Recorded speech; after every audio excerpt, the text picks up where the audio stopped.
This week's episode of This Is Only a Test is made possible with support from Storyblocks. Storyblocks is the world's best stock media service, offering video, audio, and images with the most affordable subscription plans on the market.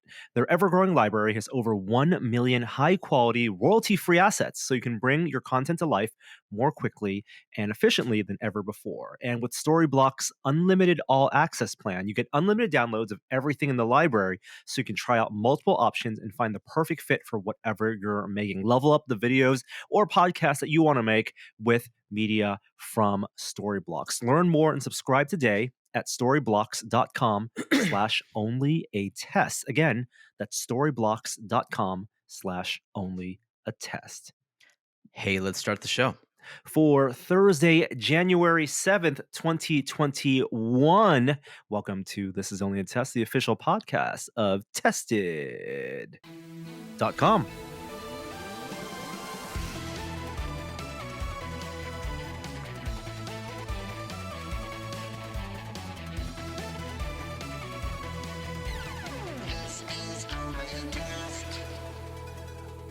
Welcome back to the show and Happy New Year. Boy, it's comforting to see both your faces out there. Well, you can see our faces, but for me to see Jeremy Williams. Hi, Happy Jeremy. New Year. And Kishore Hari. Hello. It's been a couple weeks since we've podcasted. I've only talked to you, Jeremy, a few times a day just for playing some Population 1 as our regular thing. Yeah, a few times a day. What are you guys doing? There's three things I talk to Jeremy about every day. There's, hey, you want to play Population 1? Hey, we're playing Population 1. Hey, look at new price of Bitcoin. Fair and accurate? Yeah, and recently, hey, why doesn't your 13-year-old son want to play? Because every time he drops out, we can't manage to pull off a win. There's that.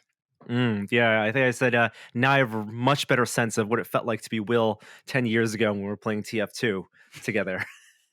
But I put in the hours. I always played when there was time. I was the equivalent of Jeremy's 13-year-old son back then, the ringer, getting all the kills, getting all the score. How are you guys doing? It's been a while. I don't think we had a chance to check in and podcast since before Christmas, when we did our Tenant and Mandalorian recaps and end of year discussion. So how are your Christmas celebrations, your holiday celebrations, and your New Year celebrations? Generally speaking, it was really good. I managed to unplug from, email and devices and like a daily grind, and really enjoy some books, some like niche kind of content. I really went down a rom-com hole. And then I've gotten back into comics. I got a one of those Comixology Unlimited subscriptions and just been really enjoying, diving around in that world, which I haven't done in a few years. You do it on a tablet, on an iPad or an Android tablet? Yeah, reading comics on a tablet is great. Nothing is going to match up to 10-year-old me going down to the comic book store, talking to like the people I know there and picking up a fresh book. But this is pretty great. I have access to a massive library, and the reading experience is bar none. You can't lift the images with Silly Putty though. Oh wow! I forgot about that. Oh, Ancient One, welcome to the podcast. Well, I started off the new year on a bright note. I took a new job, and I announced that on Twitter a few days ago. It's actually a job that's a continuation of a 4-month contract that I just finished up last year. But I'm working at Other Ocean now, our old friends, Digital Eclipse, who we made Star-Lords with.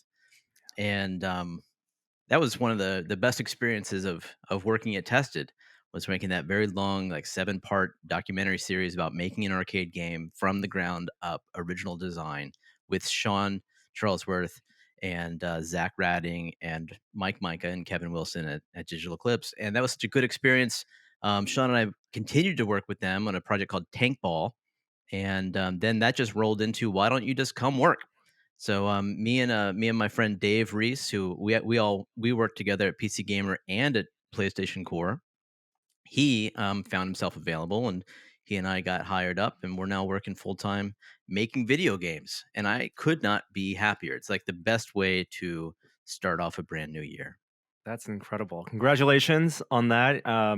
I don't know if you can say anything about the kind of video game you're making or the platforms. 'Cause I know Digital Eclipse and Other Ocean, they not only have done emulations for classic arcade games and classic video games, which they're massive fans of, but also new games, new titles. Any hints or any type of clues to what kind of game? Small team, big team, like. Just tell us how many bits are involved. Yeah, they're a company of few bits. They are like traditionally, but it is a small team there. Like there's, a lot like Tested in that sense, where you kind of the nice thing about a small team is everybody is a generalist to some extent. Everyone's good at what they do, but they can also do a few other things. And I really like that crowd. I can't talk about the games we're working on, but I can tell you they're very exciting, and I can't wait to talk about them. And I think that our listeners and you guys will be particularly interested in a couple of them. But we've got a good year coming up. What at in terms of development platform, what software is that even something you could say? Like, what is when you go in, is it like a Unity type engine platform? Like your experience in the past has been when you were doing core was custom software, right? It was actually coincidentally software that we purchased from Backbone, which is Mm. the former incarnation of Other Ocean. So some of the exact same people are working on the game engine that they have at Other Ocean, that worked on Reaper Core, which was the engine that we purchased and made Core with. Um, and it's a in-house it's a proprietary engine. It's built in-house. Kevin Wilson is the CTO, and he's been working on this engine for years. We actually used it on Star Lords, an earlier incarnation of it. This is like the second or third generation of this engine, and it's great. It's all raw C++. It's bare metal, no GUIs, but No GUIs. It's not a it's drag and like drop. no, Like this is the Millennium Falcon. Like it might not look like much, but it's got it where it counts, and it is fast. It is like it'll do whatever 0.4 past light speed. It's a fast engine. Yeah, sudo 12 dash Yeah. parsec. Yeah, I get it. Yeah, right. Yeah. Anyway, I'm super happy. Like I mean, I feel like I am in my mid 40s, and I finally figured out what I want to do with the rest of my life. It's like I've always enjoyed making games, and I've you know, dipped my toe in the water for years now, but I've never considered myself a game designer or, a game programmer, but I seem to be doing it now full time. And I just, Wow. I'm excited. I love waking up every morning and getting to work. Couldn't be And happy for you, buddy. And I can't wait to absolutely. see when your first game launches what ridiculous pinball game you're going to purchase to celebrate. Speaking of purchasing and pinball and other things, any notable gifts or things you gave or received that you want to talk about? Any holiday fruit to share? Best thing, best gift I was involved with. My parents got a digital piano for my son, and my wife and him are now like learning together. And I I don't know, like usually our house is filled with like voices of people on different Zoom calls in that room and that room and that room, and to have like the afternoon filled with like imperfect piano sounds, it's not bad. It's actually pretty delightful. And I figure, this time when we're still stuck inside, we're at the worst point of the pandemic yet. This is a great time to have something to focus on and learn on that is artistic in some way. So it's one of I those Casios, multiple octaves, big, put on a I'm a platform. Yamaha guy, Norm. Come on. I forget the one we got. I think we have I don't know, it might be a Roland or something, but I can completely relate to you, Kishore. My wife decided that she wanted to start taking lessons again about a year ago, so we bought a keyboard, but it's spread, and my daughter's now taking lessons, and I just love the sound of music being played in the house. It's great. I love it. And speaking of music, my mom, I was telling her how busy I was at work and everything, and my blood pressure is a little elevated. So she sent me this chime, so that whenever I feel stressed out, I'm just supposed to do this. What note is that? I have no idea. I have no idea. It doesn't matter. It is going to become a bit on this podcast that whenever Jeremy's had enough of us talking about comics, he can play that chime. It's a gong, right? It's the chime gong. Yeah. So take it, both of you are in the camp. If you get an electronic keyboard, it is speakers out, not play with headphones on. Yeah, I think so. Especially like it seems that that's helpful for like the early learning for at least for my son. I think when you get to like probably a higher level where like the fidelity of sound and you actually want to hear, with a little more detail, I can see the headphones. But I like the house just filled with the sound of that Yep. music. Wow. All right, because I can tell you from 15 years of piano lessons, it's a lot of repeating and a lot of it's not always very melodic, and there's a lot of repeating. I guess depends on how Look, you want to learn. my son was is doing recorder through school, and he thought it would be funny for him to learn Super Mario on it. So Nice. I think anything that isn't the Super Mario Brothers theme is a welcome addition to this household right now. Awesome. Well, we're not going to have a top story this week, but one of the things I did want to talk about, we ended last year with a big discussion on some of the biggest media of last year, Tenet and Mandalorian, and some movies did come out in between when we podcasted last, two most notably. But I want to start with Soul because it goes right. Did Soul have any influence on you guys wanting to get back into piano? Your family wanting to get back into piano, or was that just a coincidence? Pixar's Soul. That was coincidence because I watched that on Christmas Day and we had already unwrapped that as a present. I loved that movie.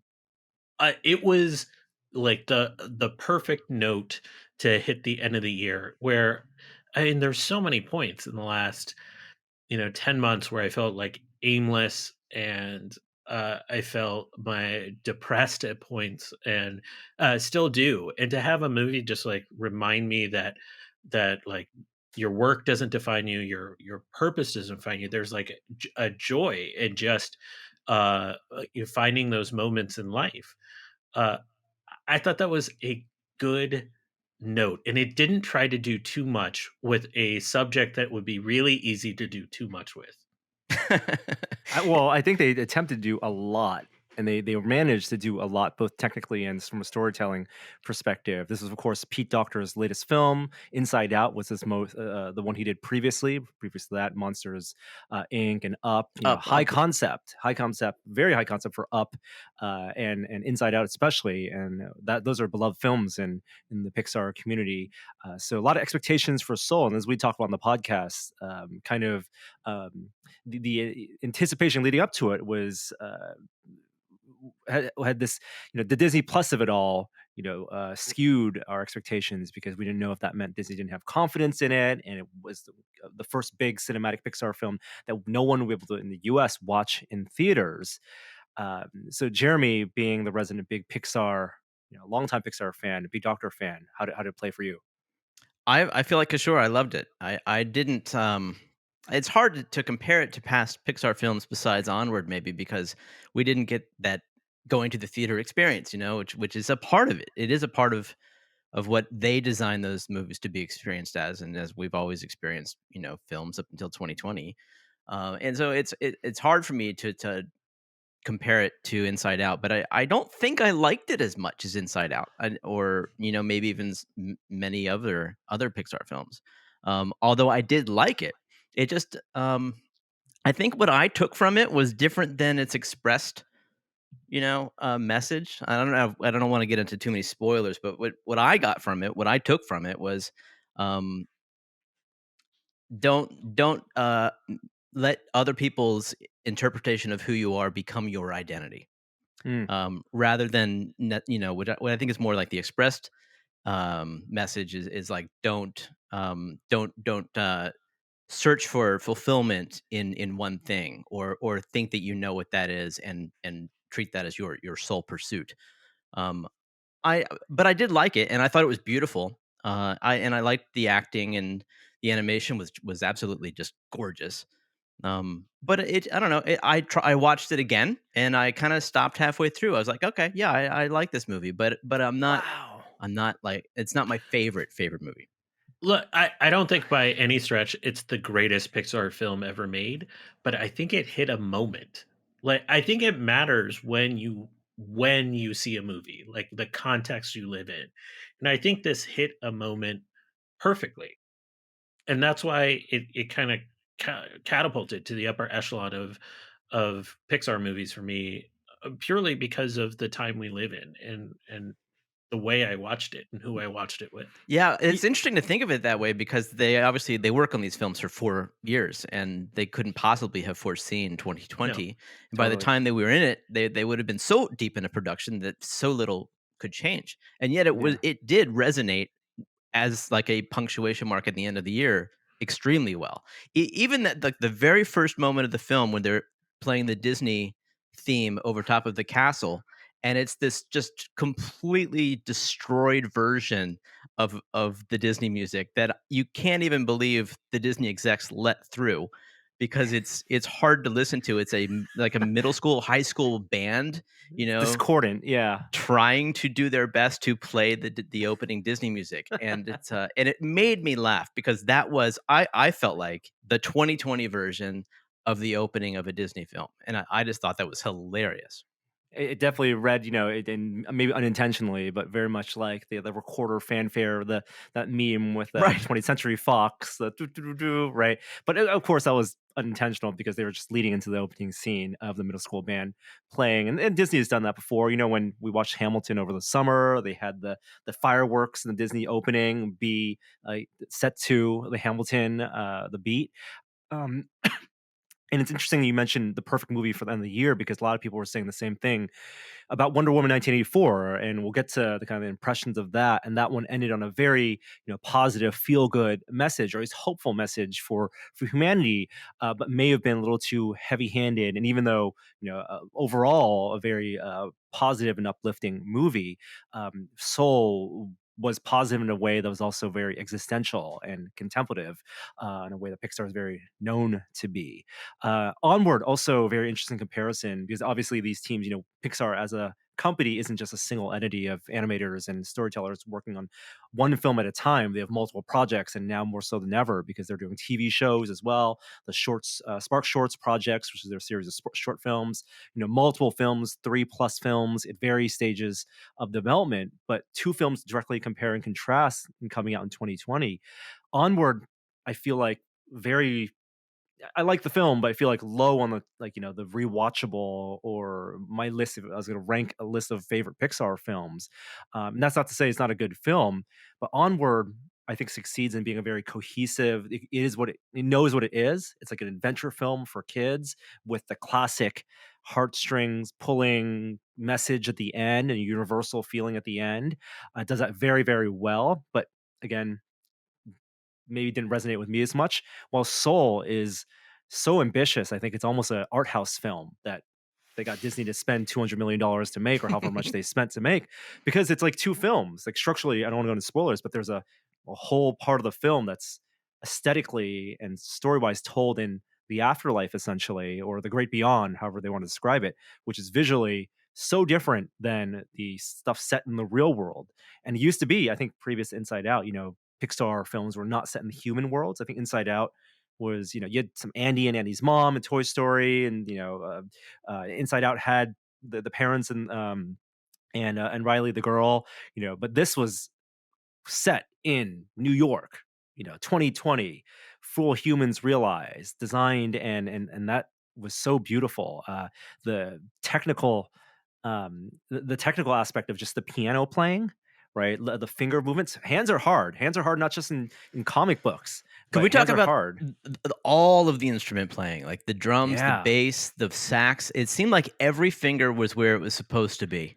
It was Yes. like incredible because you know that those animators couldn't possibly also be master musicians. Like they had to have been watching footage of the musicians playing and then trying to hand animate something that looked even more vibrant than real life, but with the proper placement. It was really and cool. and add on top of that improvisation, Right. getting the emotional sense of what improvisation means to a musician, being in the zone. But the character improvises several times throughout the film, which I think they when they got musician John Baptiste to who was the consultant, also kind of the musical reference um, for the piano playing. They just Pete Docter just had him improvise. They filmed it. You can see in the behind the scenes footage GoPros mounted on top of pianos and Mm. keyboards where they would get that reference, and then and a facial reference as well, and then they hand that off to animators who have to frame by frame, animate the skeletal movements. Yeah, it's just a technical achievement. It really felt like, they made 2 films, I think, and then merged them together. I love the Great Beyond stuff, I think a little more than the Earth stuff. Uh, Yeah, I loved both of them, but I agree with you. They seem very disparate, and obviously that makes sense, from a plot standpoint and everything. But I almost wanted to spend more time in one or the other. I yeah. loved the barbershop. Like Yes. Yeah. that was an incredible cast of characters, and I feel like they did they paid attention to Black culture in a way that I have not seen Pixar do before, and it was the posters on the back of the wall, the attention to the style, the back and forth between the characters. I would I love that scene, and I wanted more of that. Kemp Powers, who co-directed and co-wrote the film, was brought on initially just to co-write and then elevated to co-directing. He was the one who thought up of this scene because it's something from his personal experience. And it's interesting to hear Jamie Foxx, who did the voice for the lead, Joe Gardner, and also John Baptiste, and also Kemp Powers, all talk about how Joe is them. Right, like has pieces of them, musician, actor, writer, all that same kind of age, and they all put themselves in the character. And then not only the barbershop, but also Joe's mother, the seamster, and the whole suit tailoring, the tailor shop. Like that was all that felt very authentic and like a real life experience. Um, there were some interesting threads and stuff from the Pixar team about the making of Soul, because when they went into lockdown, they had 7 weeks left in production left, Hmm. and this is when they still thought the film was going to be on the big screen. And so some of the behind the scenes footage, which is on Disney Plus, shows how Pixar as a company, their IT department had prepared years in advance for as they migrated to new systems to be able to really facilitate people working remotely, because they were all working off kind of server nodes, like remote systems. So basically, there's literally footage of when California went and Bay Area went into lockdown of the team on carts with monitors and their little pucks, bringing them home, and then they're all remotely tapping in from their home internet to the workstations at the office, to the back end, to do asset management. And you see clips of them on, like, literally on Zoom calls reviewing footage, and they would do shot reviews. Obviously very different when they're not in big rooms and you're not able to put big, physical boards and look over each other's shoulders, so to speak. But the fact that they were able to, in the last 7 weeks of the film, that's like a very chaotic time, right? With shots being approved, the effects being baked in, uh, for them to finish that, it was just, I think, incredible technical achievement. I follow some Pixar people on Twitter, and I guess that was not just a interesting change of pace for the employees, but also a mad scramble in the engineering department to develop new technologies to allow Pixar to do that, and Yeah. continue to use a lot of their own tools from home. Really really cool stuff. Media management and working on different technical platforms, like this studios are gonna have to do that for the next couple months or so, and there's a lot of films that have been in the works, and not just animated films, or live action films. I've heard, because of security, there are still places where people have to go in, for the final edit or final sound mix, and very like spaced apart. You see a lot of, like, for the orchestra recording, you see, people have to come in for that, and they're socially distanced. But it's interesting because there's no screening room, right? Like, they're not going into the Pixar screening room and sitting in the theater watching and reviewing the shots, like we saw, like, for Frozen 2 in the making of documentary.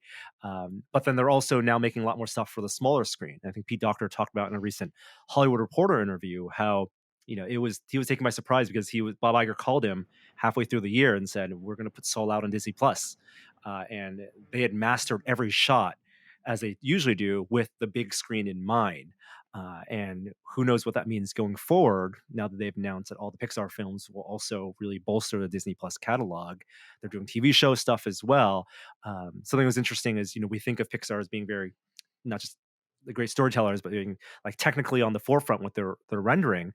But it's not like they just add more rendering farms or more cores. They are budgeted because it costs real money for rendering time. They're budgeted for how much this film will cost and how complex each scene can be, how much time each frame can take to render, and then it's about optimizations and doing cheats and being creative, artistically to fulfill those visions.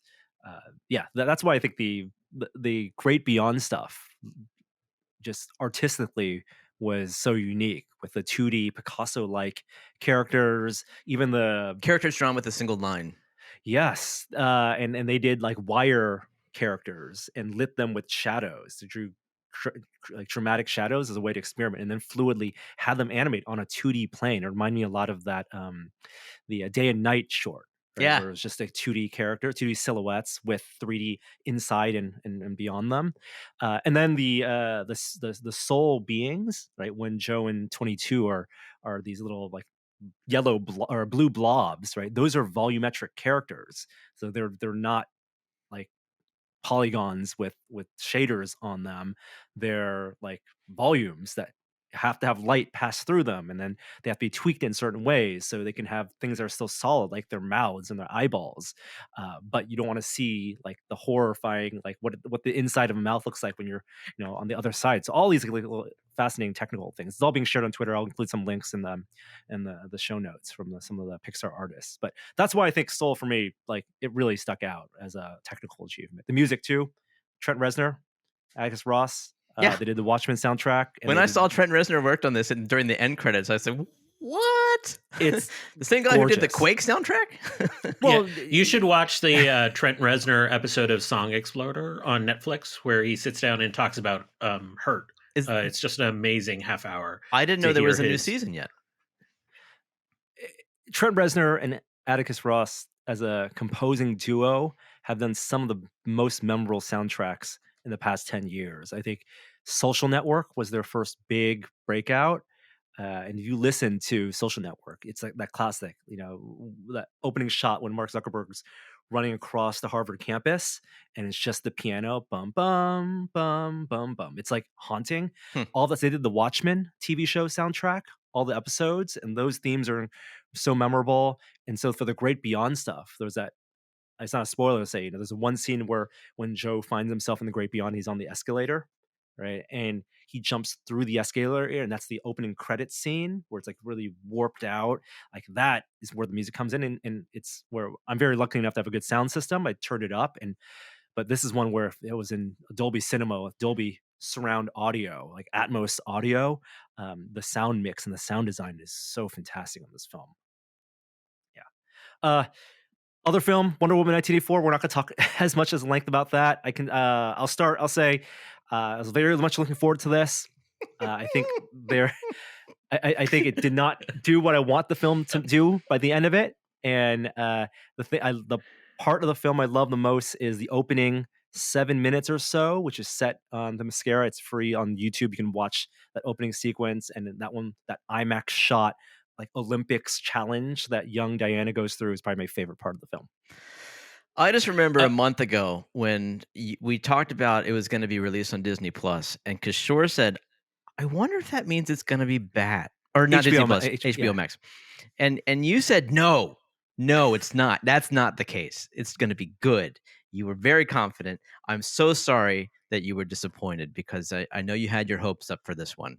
Personally, Whoa! Oh, go for it. I'll take a step back and say, regardless of whether it ended up being good or not, I think their confidence in the film being good. I don't think they put it on HBO Max because they thought it wasn't going to do a ton of money. I think they put it on HBO Max because they did think it was going to make a ton of money if it was in theaters, and there was a way, given the circumstances of the pandemic, for them to get a lot of new HBO Max subscribers. Well, it turns out it wasn't a one-off. They're releasing all their films on HBO Max, so it's just one of many. I didn't like the first one as much as you guys did, and so my hopes were way down, and I thought this one was, just as corny, if not maybe a little more so, but perfectly enjoyable for what it was. And I thought it actually should have been just toned down a little bit, brought down to PG, because it felt like a kids movie to me. It felt like it was so fantastic and over the top at times, especially like with the lightning bolt, lassoing and the invisible jet stuff. And it was just sort of like almost like late 70s, Superman-ish, superhero movie, but with a 2000 shtick. It was like just kind of very silly, but with a positive message. And it felt like it should have been a kids movie. It felt like this was not a movie that it sits with like the PG-13 crowd. This was for a slightly younger crowd, and especially girls should see this film. So I would love showing it to my daughter. She liked every minute of it. She's 10 and she's very forgiving. So which is what I think you need to be to enjoy this film. I think you need to be more Here, forgiving if you're in a modern, cynical, like superhero frenzy mood, right? Like a lot of people in the DC who watch DC movies and are very hardcore in the Zack Snyder, gritty, realistic, or Christopher Nolan, set in the real world, all the pieces must work. It's a crime movie or it's a heist movie, but with a superhero flair.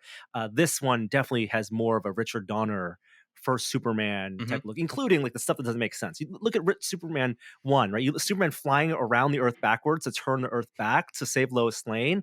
That stuff is cheesy as hell, but it works because it feels like it's out of a 70s and 80s comic book, and this very much feels that way too. Yep. my review is that I literally did not order HBO Max to watch the movie because I was just not interested based on what I was reading online. Sorry. Well, Someday, Wonder Woman, someday. it was a success for HBO. Over half of the people who have HBO Max subscriptions watched it in the first weekend. And so that barometer of success allowed them to greenlight the third movie, which can bring Wonder Woman to the present. So if the 80s world building and that tone wasn't for you, Patty Jenkins and Gadot are going to do another one, hopefully set in the modern day and with their sensibilities. I know a lot of people we're very excited, of course, of Patty Jenkins doing the Rogue Squadron movie for Lucasfilm, and there were a lot of people after the release of 1984 who thought, "Oh, is Patty Jenkins the right person to do Rogue Squadron?" After watching Wonder Woman 1984, and I think yes, because one of my favorite scenes was the it's not a spoiler. It's like Chris Pine, the character, comes back, right? And he's a pilot from World War One, and the way he talks about the feeling of flight and the way that's conveyed to Wonder Woman's character and what she takes from that, it's hammered in pretty hard.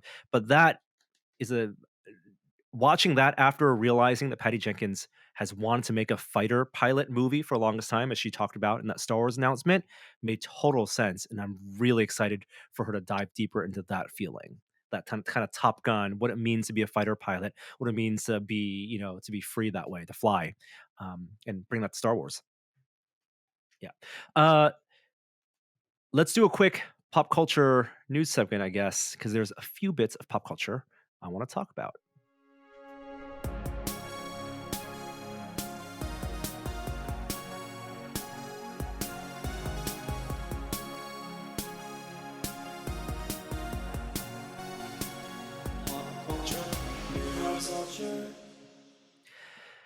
We're about to enter a year of a whole lot of MCU.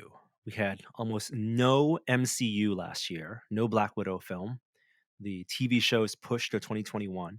But in a week's time, we're going to get the premiere of WandaVision week by week on Disney Plus. And then after that, Captain America and Winter Soldier, or Captain America and the Winter Soldier. Falcon and the Winter Sorry, Soldier. Falcon and Winter Soldier. Apologies. And then Black Widow having a summer release date, plus all these other MCU shows. Are we prepared for this? What are our expectations? It's gonna be great. Yeah, I'm trying to temper a little bit, and remember that what we're mostly getting until the summer are TV shows. And TV shows have different budgets, different scale of storytelling, different effects, different story arcs. And so I'm hoping they take some real risks here, because you could take a risk on a TV show that you can't afford to take when you have a $500 million movie. So I hope WandaVision's real weird, as the trailers have kind of let on. Like, it should be trippy. based on what we're seeing. So I hope it goes that kind of Noah Hawley direction that we've kind of seen in the trailer. And I can kind of anticipate the storyline they're going after based on like characters that were leaked. So trying to contain my excitement on the visuals, but hoping for a good story. I think I'm super excited because it feels very much like these are going to be 5-6 hour movies. I don't know the running time for each of the episodes, but it's going to be as epic, I think, and consequential to the MCU as a film would be. But the stories will get to be fleshed out over multiple parts, and you're going to have many more opportunity for twists and turns and revelations because they're going to be scrutinized. Marvel Studios knows that there are so many rabid fans of these characters and of the MCU that every episode is not just about Easter eggs, but they're, everyone's looking for what does this mean for Phase 4? What does this mean for Phase 5? And so the standard is going to be quite high or held to a higher standard than, another like an ABC, Agents of Shield type TV show. And I think they're very confident in their team, and it's going to allow them to experiment with directors and writers and take these showrunners and then maybe bring them into the MCU for the next phases. WandaVision is set for 9 episodes, and the early thinking is that there'll be at least like 40 to 50 minutes somewhere in there. That's a lot. It's a lot of TV. I don't know, maybe I'm blindly optimistic, but I know you guys maybe have your favorites of the Marvel films and you think some haven't been really good. I don't know, the second Thor movie comes to mind. Some Are people you don't. about to reveal that you're a Vision fan? Is that what's about to happen? Because that's a mistake. I If know that's what's about to happen. Some people aren't nuts about Age of Ultron. I thought every Marvel film was great, and I think the same. Like they're on such a roll, it's like an impossible streak. That this, I just expect the same success from their television series in a way that like my expectations aren't even like a factor. It's going to be good. So I for them, I just highly doubt that they will disappoint. Usually, when my expectations are high, I'm suspicious, or I'm, whatever, concerned that they won't meet them. But I just don't have that concern here. I think this is going to be a great year of Marvel TV shows, and I'm glad to have it because Mandalorian's over, and I finished Ted Lasso. And Mandalorian's a great example of a giant franchise with a big fan base where that started off when people felt overall a little down on the I guess it started concurrently with before the Rise of Skywalker, but the expectations were maybe not as high, and it was in Star Wars, but it wasn't a continuation of that Skywalker saga. But I think there's a lot of trust in the MCU, which means that they can only mess it up, right? Like they're either they'll meet the expectations or it'll be disappointing. But I don't think it'll be disappointing. Kevin Feige also has long said he's wanted to make a Star Wars film, and the report out of Deadline is that the showrunner for the Loki MCU TV series has been tapped to write that film. So Kevin Feige may either produce or direct or probably produce a Star Wars film. I don't know, man. Forward. What does that mean? I don't know. Like when you remember when J.J. Abrams got the Star Trek contract, and like he made a Star Wars film because he didn't like Star Trek, and then he got the Star Wars film, and then we ended up with his Star Wars. Neither one was like perfect. I don't know if I want Kevin Feige making a Star Wars film. Like he's clearly a Marvel guy. I don't necessarily trust him to do Star Wars personally. We don't know. You don't know. I don't be a bigger Star Wars fan. I don't know about that. I'm sure he has like some affinity to Star Wars, or he wouldn't say yes. I more think about it in the context of like, if he's going to take on Star Wars and Marvel, how is Marvel going to suffer because his attention is split? And is this him just like doing too much? Because that oftentimes happens where there's this mission creep amongst artists that are really, really successful. And that's when they get stretched too thin and some of the product suffers. So I also have never heard Kevin Feige, and maybe this is out there, articulate like kind of his thinking around the Star Wars universe. So it would be interesting to get like a little bit of touch point about that before getting excited about it. Because is he trying to expand a bit universe, go like horizontal, tell different types of stories? Is he gonna, there's lots of ways to go in that universe, and that universe is getting full all of a sudden. Yeah, 2 Uh, years ago, this would have been a much bigger story because it would have been the idea that he could have done for Star Wars what he did for the MCU and create this broad, series of a long form plan of where Star Wars would go. But we kind of have that with The Mandalorian. We have that with Dave Filoni and Jon Favreau, and fans are very happy with that. And so for Kevin Feige to have his wish fulfilled, if that is his wish to make a Star Wars film, I don't know how that is different than a Taika Waititi film or a Patty Jenkins film. What does he bring to the table to Star Wars? Don't know. Speaking of other studios that have long histories of success and highly anticipatory and big fandoms, Ghibli Studio, which is on HBO Max as well, they're going to release their first CG film on HBO Max next month. This is directed by uh, Miyazaki's son, Goro Miyazaki, and who was a co-founder of Studio Ghibli as well. And it's called, I believe, Earwig and the Witch. And it's retains some of the aesthetic of a Miyazaki film. It's CG. I don't know how I Look, feel you about had me at this. Miyazaki. I don't care what the first name is. I'm just gonna like I'll watch this. Like I know it'll look aesthetically different being CG, but that doesn't mean it won't be as charming. I mean, maybe it does, but like uh, you talk about a studio that's earned the right uh, to just try something new. It's them. Yeah, if this doesn't work out, it's not going to be because of the format. It's going to be because they didn't get the story right, which is unlikely.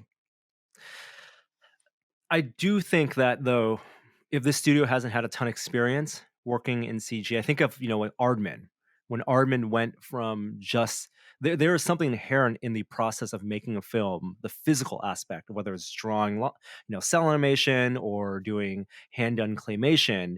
Uh, to go from that to just keeping the visual aesthetic but keeping it CG, it's a tough transition. You lose some of the tacticality in the making of just by the sheer nature of the medium being different. You can have the same, writing, but the type of care you put, I'm not saying the amount of care, but the type of care you put in each frame requires a different type of skill sets, and it's unproven for Studio Ghibli. So I'll be excited to watch it. It is a TV film, which might mean that different budgets and different size of team, but you know we knew they couldn't do traditionally animated films forever, and CG films are just a little more cost efficient these days.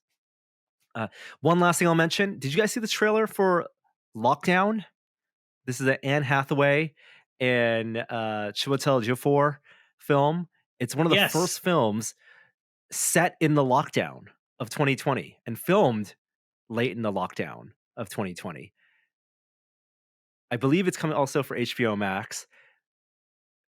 If you haven't seen it, it's weird because it's one of the first films. Like right now, when I watch movies, in the back of my head, movies made, of course, old movies and new movies, made before the pandemic. My brain is like, oh, they're holding hands. Oh, they're too close. They're not social distancing. It's like there's a disconnect between the world those films inhabit and the world we live in today. This is a film set in the world we live today. I don't want to spoil. There's a twist in the trailer, but it's amazing that they were able to make a full film. And this isn't like a Zoom movie. Like there was a horror movie called Host last year that was all set on Zoom, but this is like a cinematic film Partly set filmed on in Zoom. the world. There's some technology where they're doing video chats, but it's like they film on location, and it looks interesting. I'm kind of excited for it. I I'm in a big no thanks because it's like too real. It's like we're it's not like, oh, let's look back on this time and remember what it was like. We are still in it. Like, no, thank you. There's escapism. There's plenty of escapism, I think, in this film because of the story they're telling that I think will still keep it, in the realm of cinema. And that goes to the twist in the trailer. So I don't want to give out too much away, but we're gonna get a wave of these, right? We're gonna get a wave of films that are gonna reference this time, and this is just one of the first ones. And we should be prepared for that. Like I don't know how to exactly completely feel about it yet, but it's interesting. Yeah. Okay, let's move on to technology news.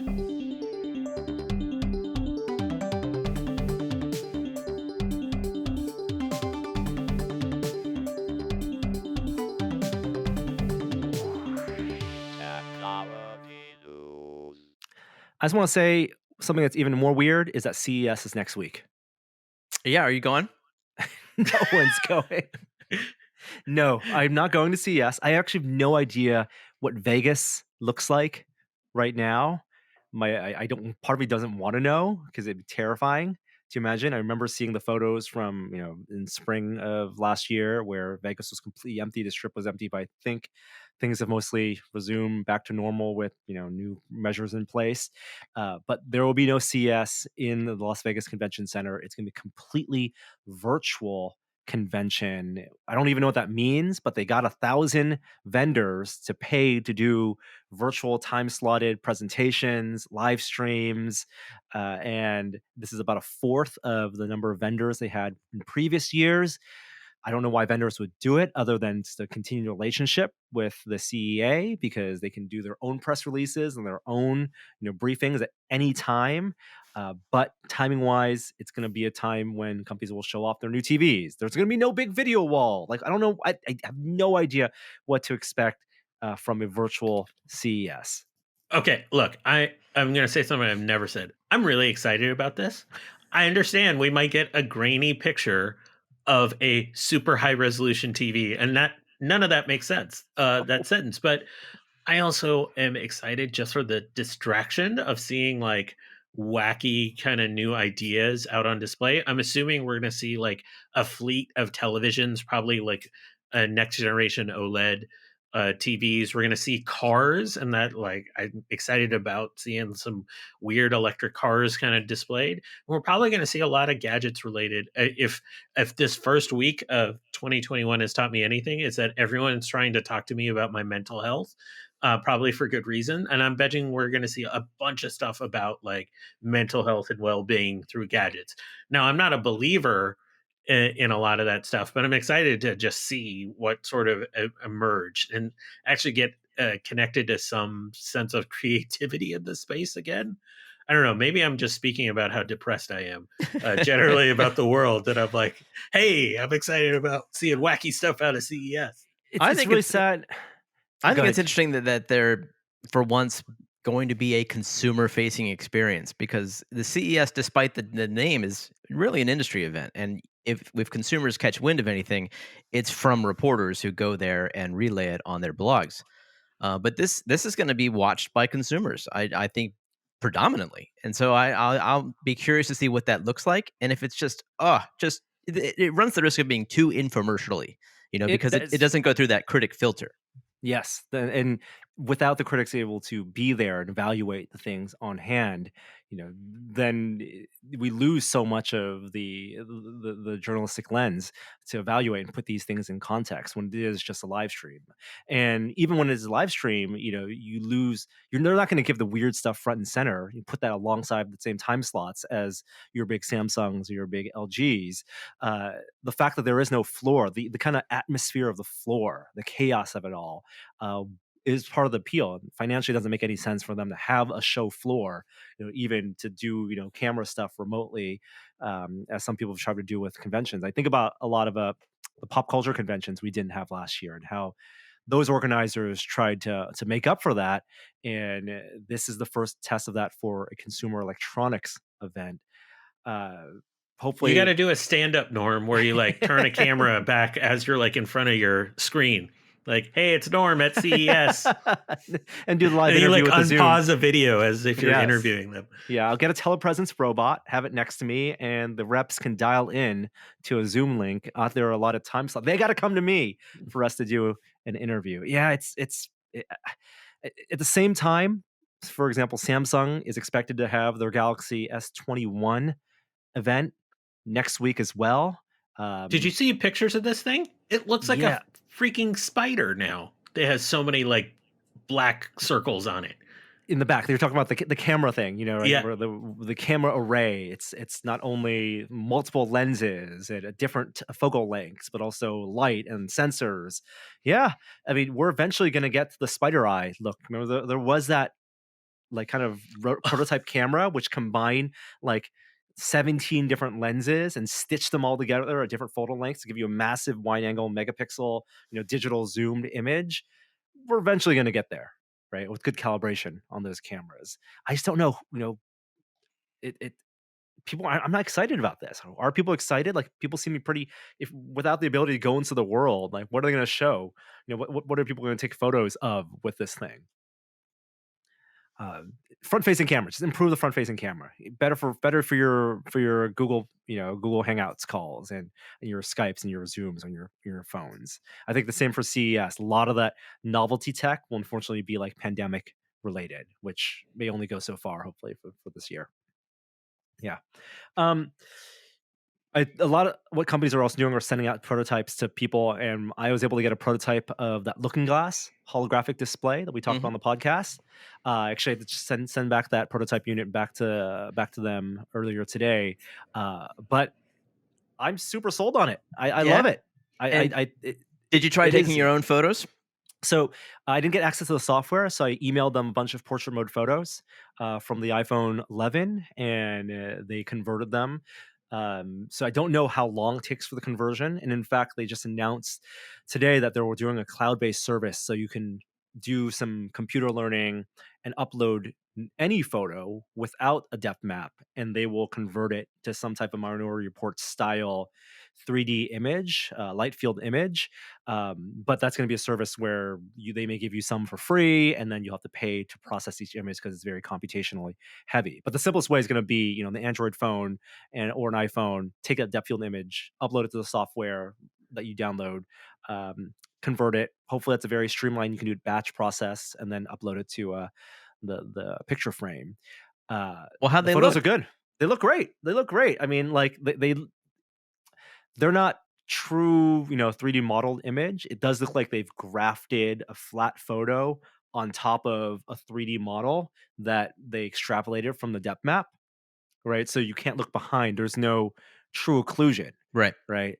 And the tricks they've done is that you can like change, you can add digital elements to the foreground. So there was one image I took of my son, and in the foreground they added like sparkling stars to it, so particle effects. And in the background, it was a rendered background where you could then have occlusion because it wasn't based on the photo's background. Hmm. So you can do tricks like that, and nothing's being rendered in kind of real time. There's still process. It's displaying that 45 to 100 different views, but it's So, compelling. so Like, the dream of doing a holographic FaceTime call is still a generation or two away. no, you are going to be able to do that if you have a Connect camera, but the rendering will have to be Oh. done on a laptop. So it can't be processed on the Raspberry Pi 4 that's built into the display. But if you plug the display in over HDMI, then it just works like a monitor, right, to your laptop or your desktop. And your laptop has, you mount a Azure Connect or an Intel RealSense camera that can do depth mapping. There is software now that can in real time turn that depth map in video at 30 FPS or some amount of frames per second, and then create the views and then give you a light field video. So Wow. light field FaceTime is going to be possible. Yeah, Yeah. but you need additional hardware, of course, to do that. Um, the coolest image, though, some of the images they bundled in, there's rendered stuff and there's some interactive stuff that you can do, like with Leap Motion, that they've had on previous holographic displays.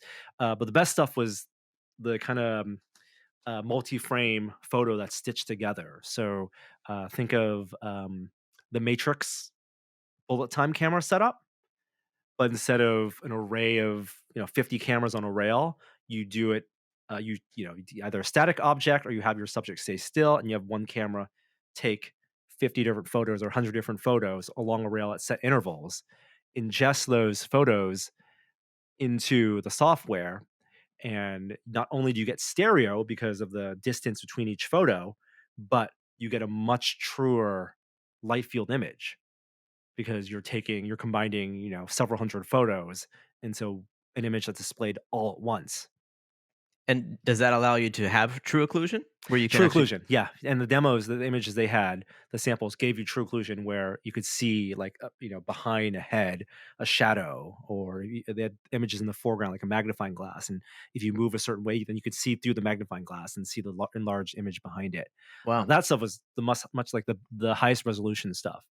Um, but yeah, it's the Kickstarter is still going for another week. It's $250, which is if you think of that as that's a very expensive digital um like a portrait, a photo frame, digital photo frame that you can get for you know $30 on a static non 3D image, right? But if you so it's a lot to spend if you just want to use it as a digital photo frame, but it's cool.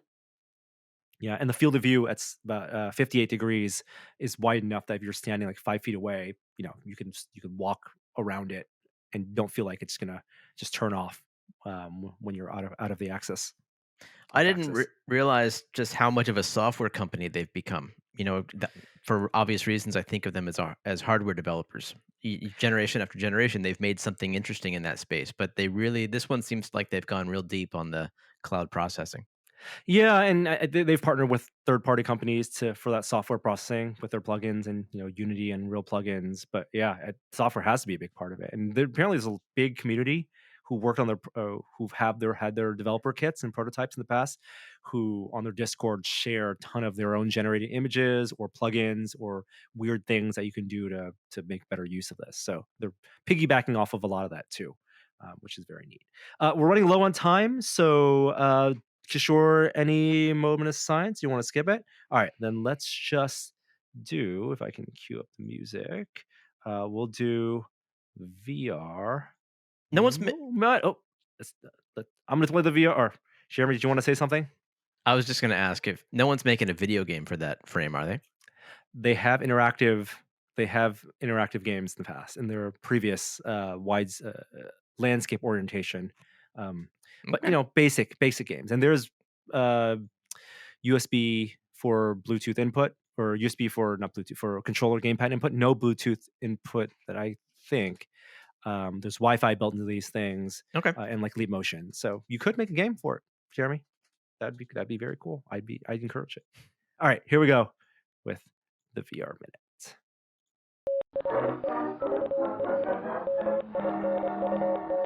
The VR minute, virtual reality this week. Aside from Population 1, what have you been playing, Jeremy? Oh. Wait a minute. Oh yeah, Cyberpunk.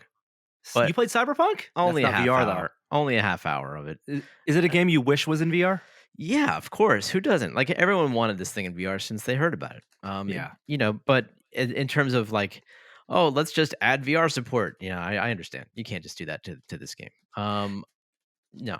I played a little bit of Myst. I thought Myst VR was fantastic, and I think it came out like the same day as Cyberpunk, or somewhere around there.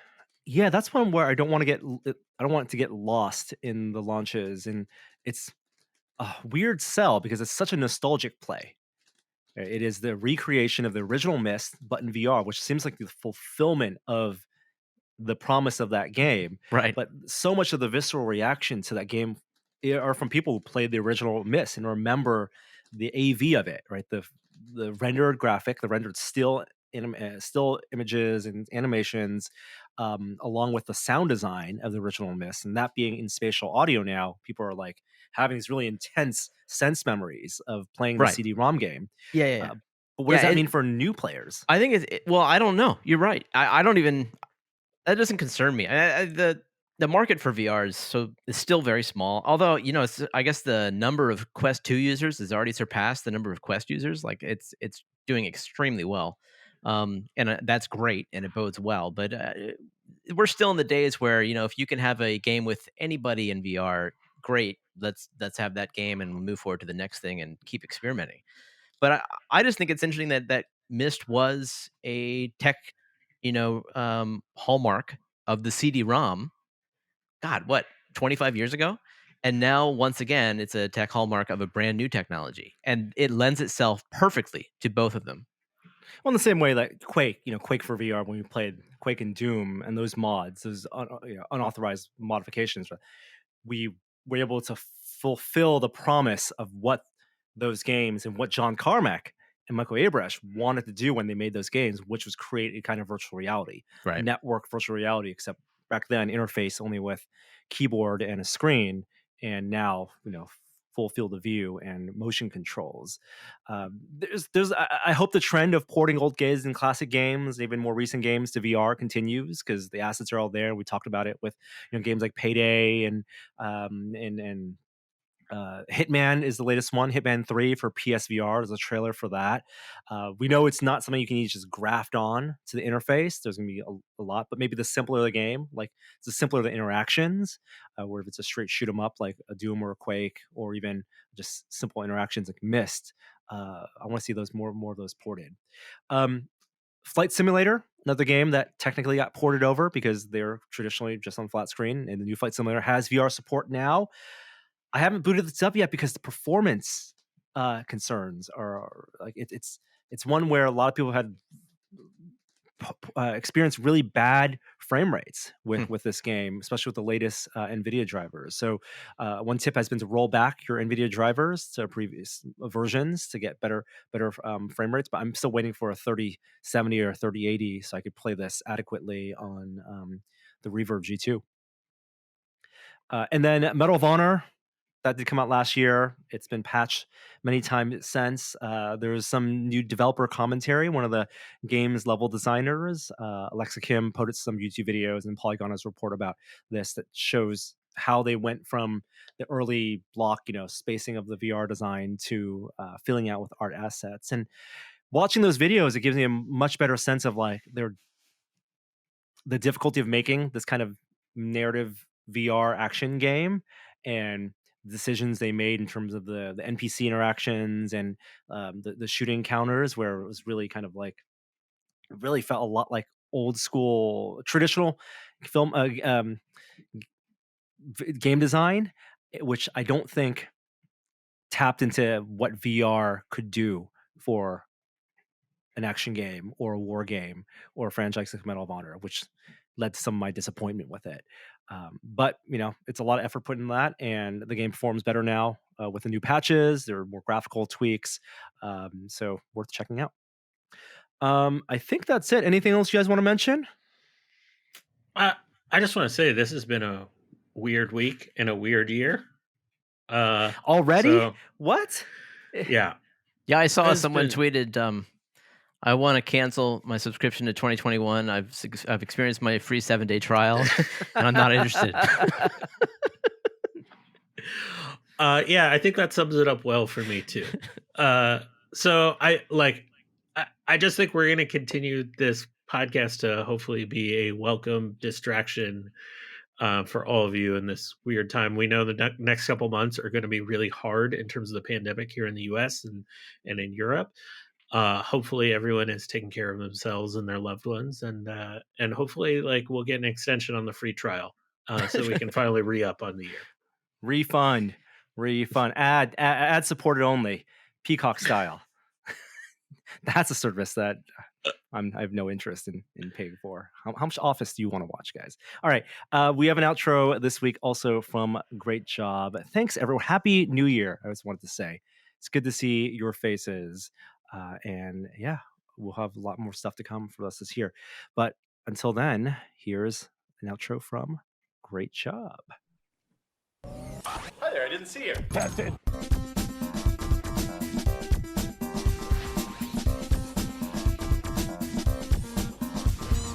Norm and I shared that moment together. We're like, oh no, people listen to this sometimes. Yeah, and I want to apologize to you out there who are listening. I'm never apologizing. Never for the apologizing. mayor. Okay. Never Just keep on apologizing for the listening. mayor. What's the context here, guys? We were just on a conference call, and somebody's like, "Yeah, I listened to your show." I'm like, oh, you listen to Still Untitled, right? No, listen to This Only a Test. What? Huh? Huh? Tested.